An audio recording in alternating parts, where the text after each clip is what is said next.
একটা লড়াই হয়েছে ফেসিবাদের বিরুদ্ধে, আর একটা লড়াই হবে দুর্নীতির বিরুদ্ধে ইনশাআল্লাহ। 5ই আগস্টের পর বিএনপি জামাত সহ বিভিন্ন রাজনৈতিক দলের মধ্যে দ্বন্দ্ব স্পষ্ট হয়। সম্প্রতি নানা ইস্যুতে এই দ্বন্দ্ব প্রকট হয়েছে দীর্ঘদিনের রাজনৈতিক মিত্র বিএনপি ও জামাতের মধ্যে। এমনকি গতকাল জামায়াতের সমাবেশেও বিএনপি দাওয়াত পায়নি। এর আগে মিটফোর্ডের সোহাগ হত্যার ঘটনায় তারেক রহমানকে নিয়ে আপত্তিকর স্লোগান দেওয়ার অভিযোগ ওঠে জামায়াত ও শিবির নেতাকর্মীদের বিরুদ্ধে। সম্প্রতি ছাত্রদলের সমাবেশ থেকেও শিবিরকে গুপ্ত সংগঠনের তকমা দেয়া হয়। এরকম দ্বন্দ্বের মধ্যেও রাজনৈতিক সম্প্রীতির দৃষ্টান্ত দেখালো বিএনপি। বাংলাদেশ জামায়াতে ইসলামী আয়োজিত জাতীয় সমাবেশে দলটির আমির ডাক্তার শফিকুর রহমান অসুস্থ হয়ে মঞ্চে পড়ে যাওয়ার পর তাকে দ্রুত রাজধানীর ধানমন্ডির ইবনে সিনা হাসপাতালে ভর্তি করা হয়। শনিবার বিকেলে তাকে দেখতে ছুটে যান বিএনপি মহাসচিব মির্জা ফখরুল ইসলাম আলমগীর। এ সময় বিএনপি মহাসচিব জানান, তারেক রহমানের নির্দেশেই জামায়াত আমিরকে দেখতে হাসপাতালে গিয়েছিলেন।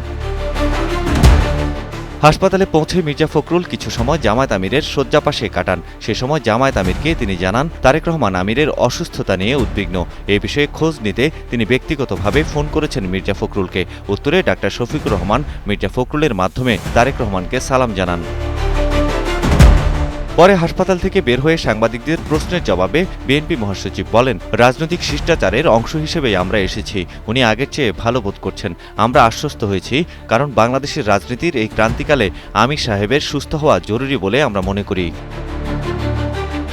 বিএনপি জামাতের এই সম্প্রীতিকে দেশের রাজনীতিতে ইতিবাচক পরিবর্তন হিসেবে দেখছেন নেটিজেনরা। সৈয়দ মাহমুদ, কালের কণ্ঠ।